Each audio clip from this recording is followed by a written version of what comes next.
Jangan berani-beraninya menggoda kekasihku, Tantri. Saya juga mencintai Kakang Liwan ini. Kamu bisa kubunuh. Tapi saya benar-benar mencintai Kakang Liwa. Saya tidak akan merebutnya darimu, Nini. Saya akan bahagia melihat Kakang Liwa bahagia dengan ini. Apa maksudmu? Izinkan saya ikut dengan kalian. Saya mau menjadi budakmu sekalipun ini. Kamu pikir aku bodoh, Tantri? Tidak ada satupun wanita yang rela kekasihnya dicintai oleh orang lain.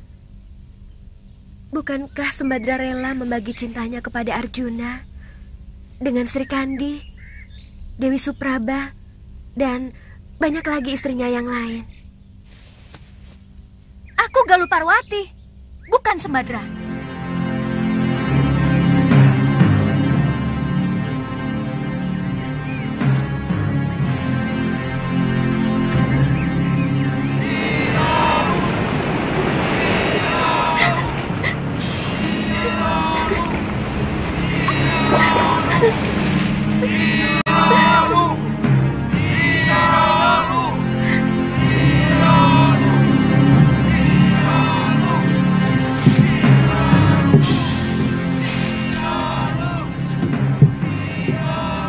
Setiap saat kami akan berkunjung kemari. Aku tidak mau melihat kekejaman terjadi lagi di sini. Dan kami pun akan mengobrak-abrik negeri Sedayu apabila mereka masih membuang orang-orang hukumannya ke Pulau Momongan ini, Ki. Saya berjanji, Nini Dewi.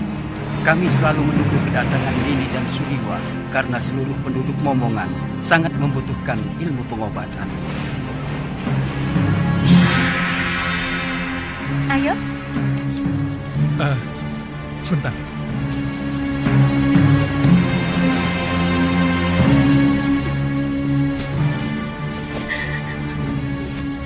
Tantri, kami pasti akan kembali kemari. Kalau semua urusan kami di Sugalu selesai.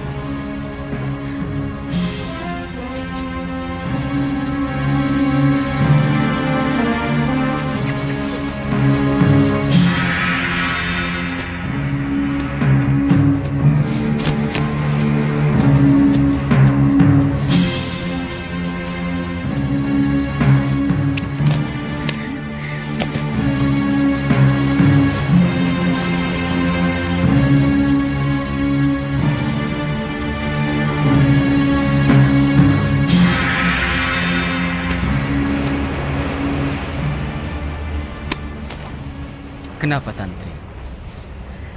Tantri sedih, Kek. Kakang Liwa pasti tidak akan kemari lagi. Kalau dia memang jodohmu, dia pasti kemari lagi. Jodoh? Ya. Di dunia ini, semua sudah disuratkan oleh Sang Pencipta di langit sana. Dari lahir, rezeki, jodoh, dan sebagainya. Kita tinggal melakonkan sandiwara kehidupan ini. Artinya, saya tidak mungkin mendapatkan Kakang Liwa, Kek. Kamu tahu, siapa orang yang paling bahagia di dunia ini? Orang yang paling bahagia adalah orang yang pasrah menerima suratan dan dengan penuh kesabaran menerima nasibnya.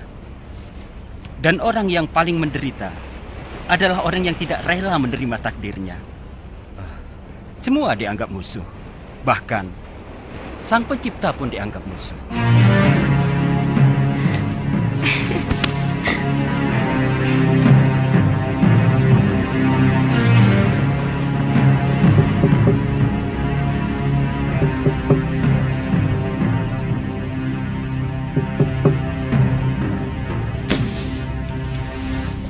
Malam itu bukan sekadar gelap, ia adalah malam yang penuh murka. Malam ketika langit seolah mencatat seluruh dosa sang adiaksa Sedayu dan menurunkannya kembali sebagai azab yang tak bisa dihindari.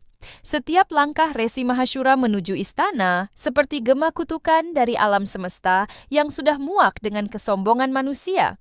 Namun adiaksa Sedayu, bahkan di ujung nyawanya, masih terpaku pada kebesaran yang fana. Ia tetap berdiri tegak dalam topeng kekuasaan, seakan pangkat bisa menunda ajal. Tapi malam itu tidak datang untuk berunding. Malam itu datang untuk menghakimi. Pengadilan Sedayu adalah pengadilan suci. Dan aku adalah kepanjangan tangan Betarari Sedayu sebagai wakil dewa. Empu? Jawab pertanyaanku tadi. Bukankah aku telah memenuhi permintaan Empu untuk membuang istri tua Empu? Aku? Ya, bukankah Empu menyuruh Darpasura untuk mencelakakan Dewi Sintawati? Jadi tidak ada perselingkuhan itu sama sekali. Empu, saya dan Darpasura hanya melakukan permintaan Empu untuk memunculkan saksi dan pelaku palsu. Biadab kau Adiaksa.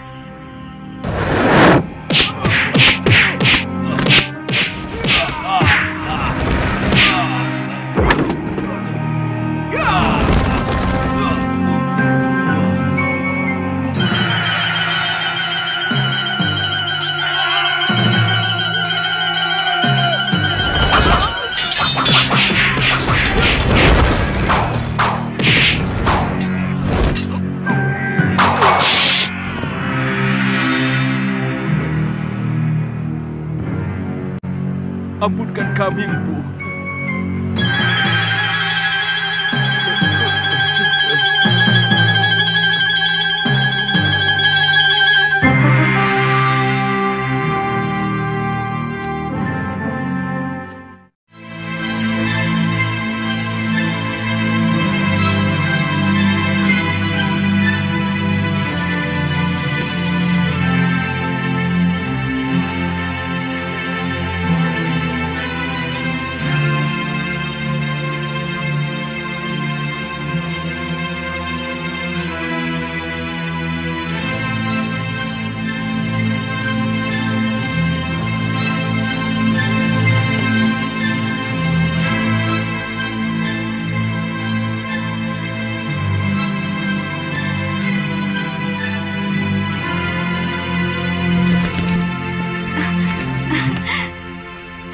Putih, aku kangen padamu, Putih. Maafkan, hamba agak terlambat datang, Gusti. Jangan sebut saya dengan Gusti, Kakak. Shh, ada Bibi Emban. Kalian mulai istirahat, Emban. Baik, Gusti Putri.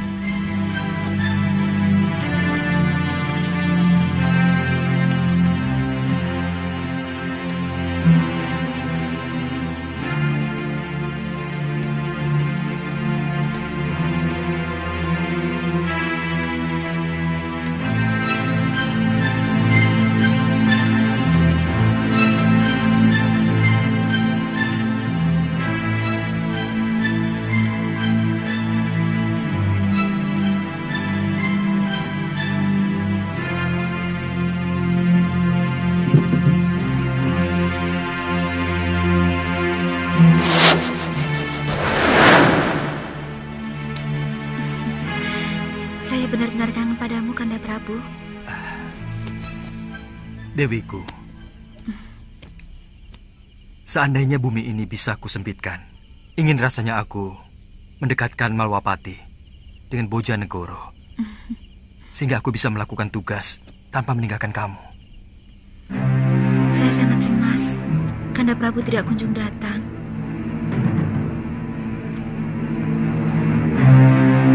Dinda, percayalah, Dindalah wanita yang saya idamkan untuk pendamping saya. Kanda, hamba takut pangeran dari Sedayu itu akan disetujui ayahanda.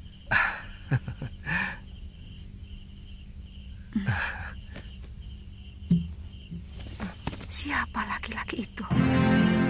Ada yang melihat kita.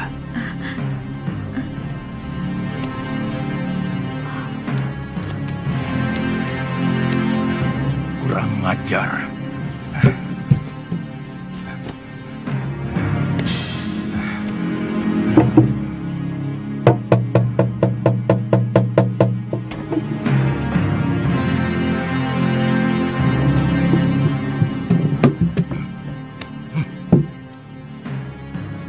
Ada manusia lancang yang berani masuk kamar putriku. Cepat kepung ruangan. Daulat Gusti Prabu. Ayo.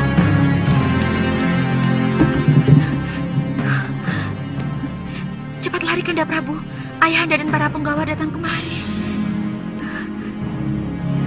Tenang, Dinda Dewi.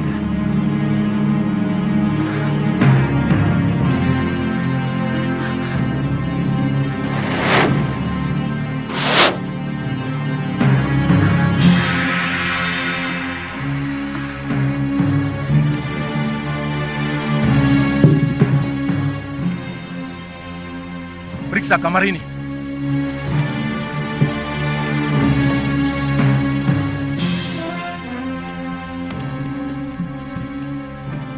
Sekar, siapa lelaki lancang yang berani tandang ke bilikmu?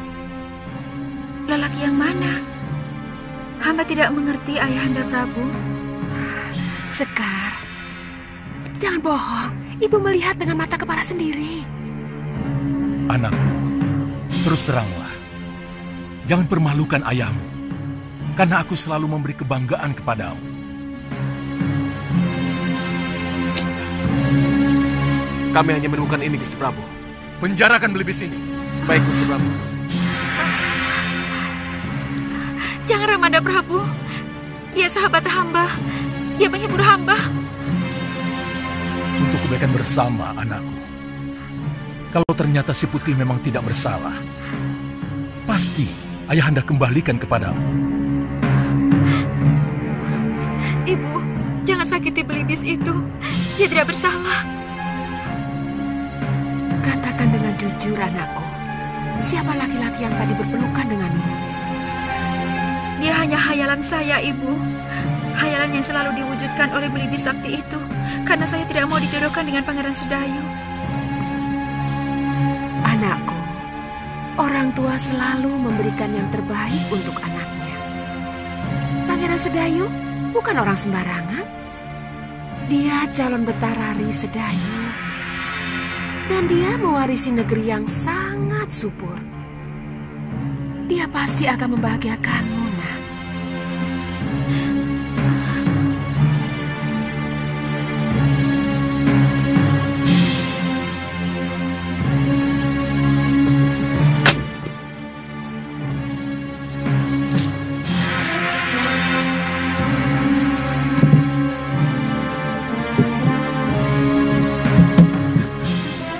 Jangan menangis, Dinda Dewi. Aku masih di sini.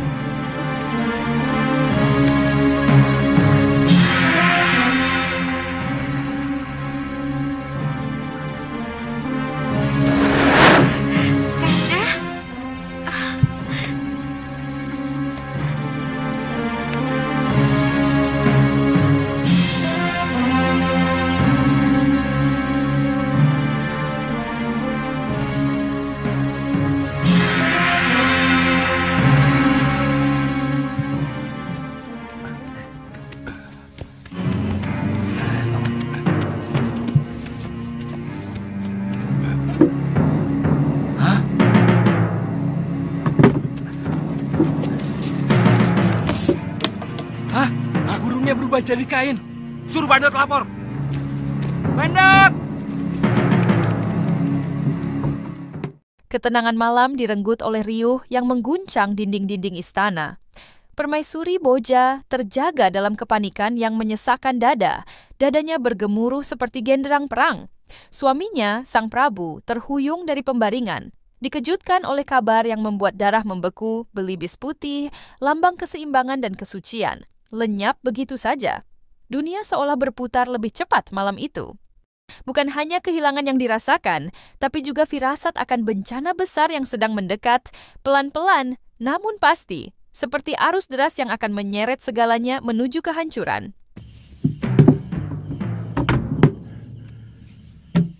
Ada apa? Ampun, Gusti Prabu. Hamba telah menjaga Belibis Putih itu sampai tidak tidur. Tapi tahu-tahu Belibis Putih itu berubah menjadi ini. Kita menghadapi maling yang sakti, Dinda. Lakukan woro-woro tita. Siapa saja yang dapat menangkap makhluk yang menggoda anakku akan menjadi menantuku. Woro-woro tita. Barang siapa saja yang bisa menangkap burung putih berjambul akan diberikan hadiah oleh Baginda Raja. Dan barang siapa dengan sengaja menyembunyikan burung putih berjambul akan mendapat hukuman seberat-beratnya.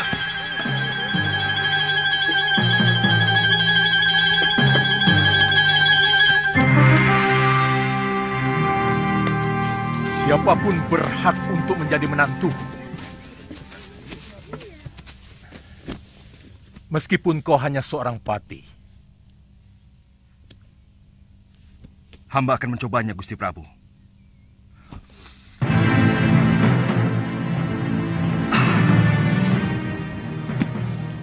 Boleh.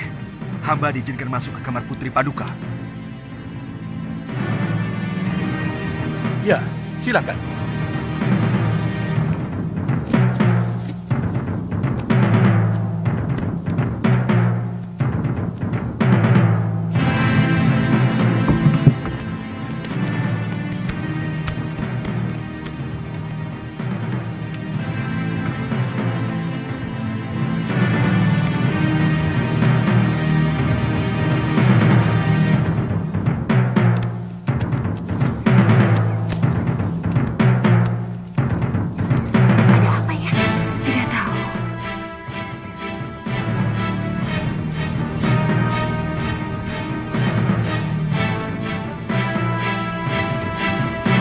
Ada yang mau datang, Dinda Dewi.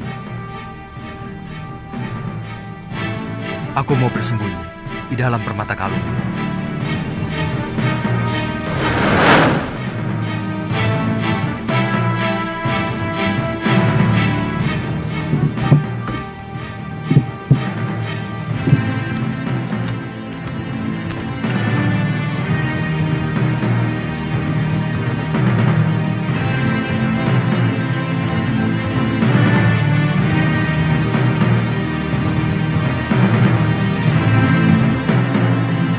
Maaf, Gusti Dewi.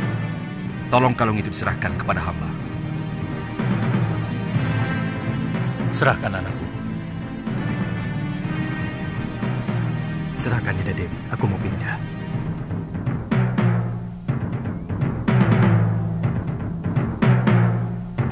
Maaf, kalung tidak usah dilepas. Tolong serahkan giwang yang ada di kuping kiri Gusti Dewi.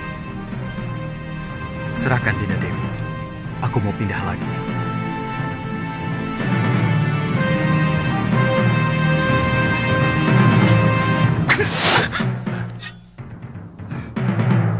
Aku rajamu, Kakang Batik Madrim. Kau mau membunuhku? Saya sanksi. Apakah Tuan benar-benar gustiku atau siluman yang mau mengganggu Putri Prabu Boja? Apa sebenarnya keinginanmu? Pasti bukan kebetulan kamu berada di Bojanegoro.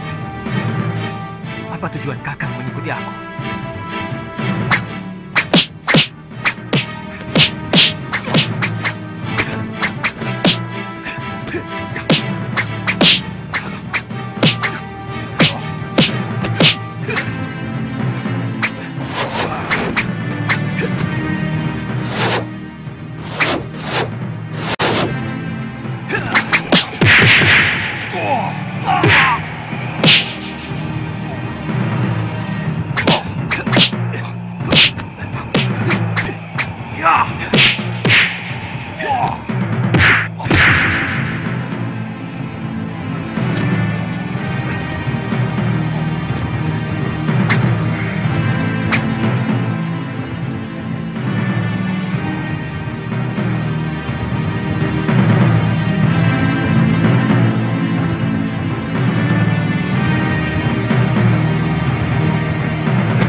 Siap-siaplah, Tuan.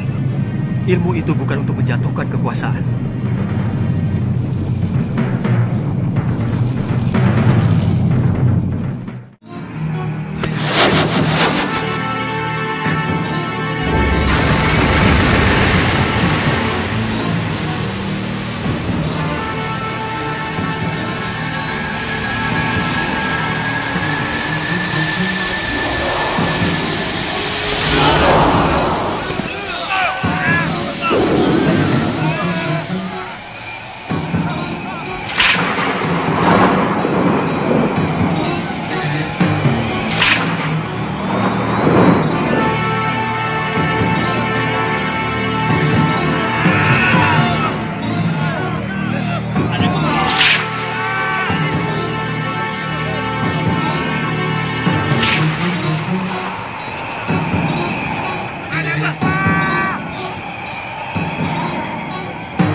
Dinda Prabu. Jangan, Kanda Prabu.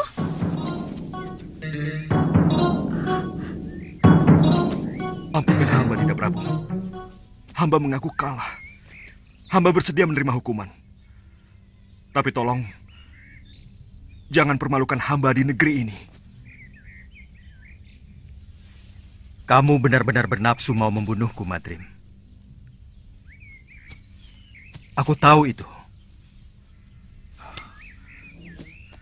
Kalau Paduka benar-benar Prabu Angling Dharma, hamba yakin tidak mungkin akan bisa hamba kalahkan. Itu kenapa hamba menyerang Paduka dengan sungguh-sungguh.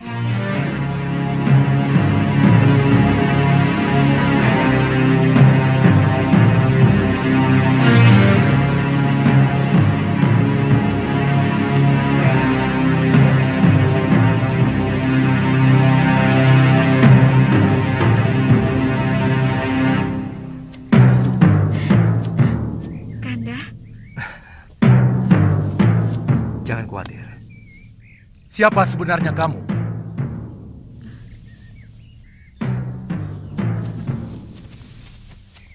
Maafkan hamba, Gusti Prabu. Hamba Angling Dharma dari Malwapati. Dan ini pati hamba, Latik Madrim.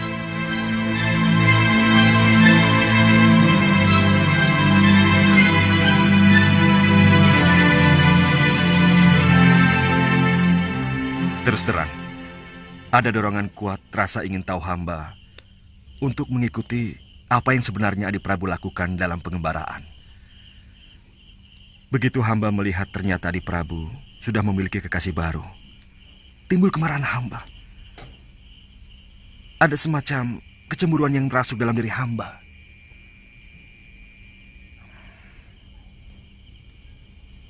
Kamu mencintai Dewi Sekarwangi, Kakang Madrim? Tak ada cinta dalam tatapan batik Madrim kepada Dewi Sekarwangi. Yang ada hanyalah luka yang tak pernah sembuh dan kenangan yang merintih dalam diam. Wajah Sekarwangi adalah duri bagi hatinya. Bukan karena dirinya, tapi karena bayang Setyawati yang tak pernah benar-benar pergi. Setyawati, adik yang rela menjadikan tubuhnya abu demi janji dan kehormatan. Kini, saat Angling Dharma menggandeng perempuan lain, seluruh luka lama itu menganga kembali.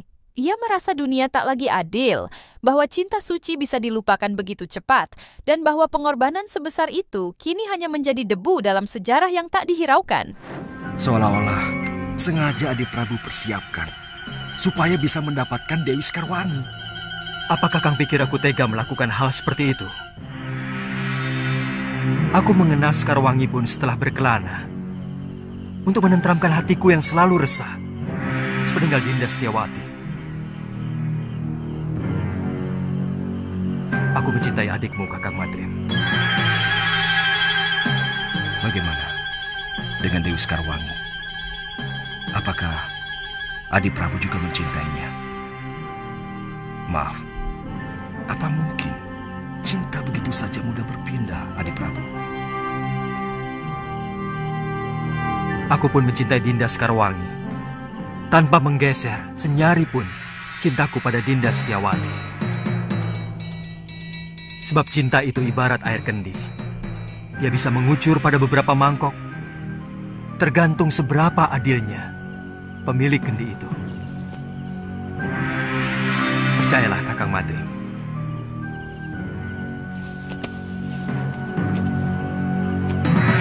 Dinda Setyawati adalah belahan jiwa saya. Dan Dinda Sekarwangi adalah belahan sisi lainnya.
terjadi? Bopo!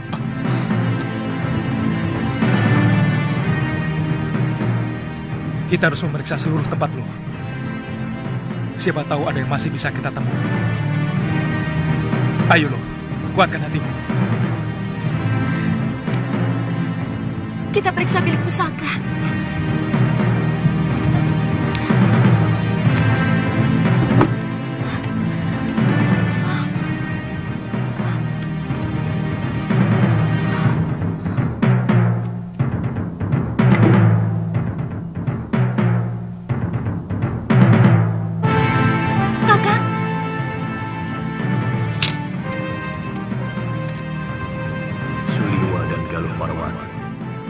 Maafkan aku. Rupanya Dewata telah menghukum aku. Nila Saroya dan Darpasyura telah mengkhianatiku. Mereka berkomplot dengan orang-orang Sedayu menghancurkan Padepokan Sugara. Pergilah kalian, cari wanita jahat itu. Rebut kembali semua pusaka Padepokan. Dan yang perlu kalian ketahui, bayi yang dikandung Saroya bukan anakku, tapi benih pendekar Sudamani yang telah memperkosanya. Aku bersumpah akan membunuh perempuan itu dan juga pamanku. Tenang, Galuh. Jangan terlalu menuruti hawa nafsu. Karena hal itu akan merusak kewaspadaan.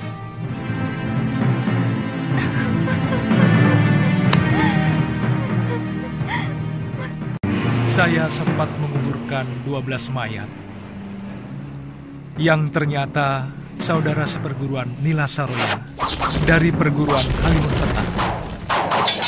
Dan dari cerita Nini Saroya sendiri, secara tidak langsung dia bercerita bahwa dia telah diperkosa oleh Sudamani. Siapa sebenarnya Sudamani? Dia salah seorang dari begitu banyak pendekar yang menginginkan saya. Kenapa dengan Kakang? Dunia persilatan memang sangat membingungkan, Galuh. Entah berapa perguruan dan pendekar yang menghendaki diri saya. Mungkin karena saya seorang tabib. Mereka mengira saya mampu membuat ramuan tertentu yang mereka inginkan. Lalu, kenapa Gusti Prabu membawa perempuan itu kemari? Sebenarnya hanya ingin menolong Nila Saroya yang menderita batin. Karena kejadian yang membuat aib pada dirinya.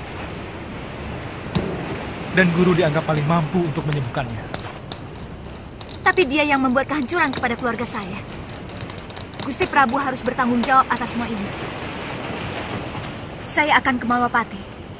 Bagaimana kalau kita bagi tugas? Nini ke Malwapati, sementara saya mencari guru. Saya yakin guru masih hidup, tapi sangat merasa berdosa kepada Nyai Dewi Sintawati.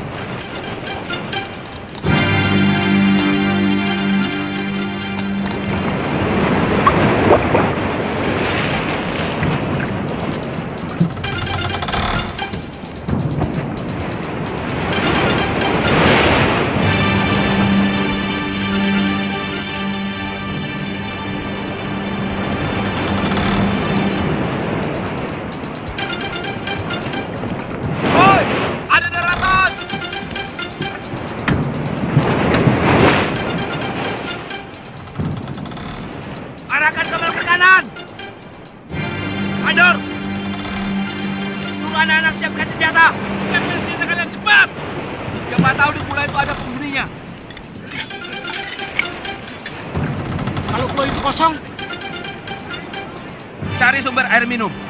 Kalau tidak ada, buah kelapa. Kita sudah kehabisan air minum. Wanto, penuh. Cepat. Lihat.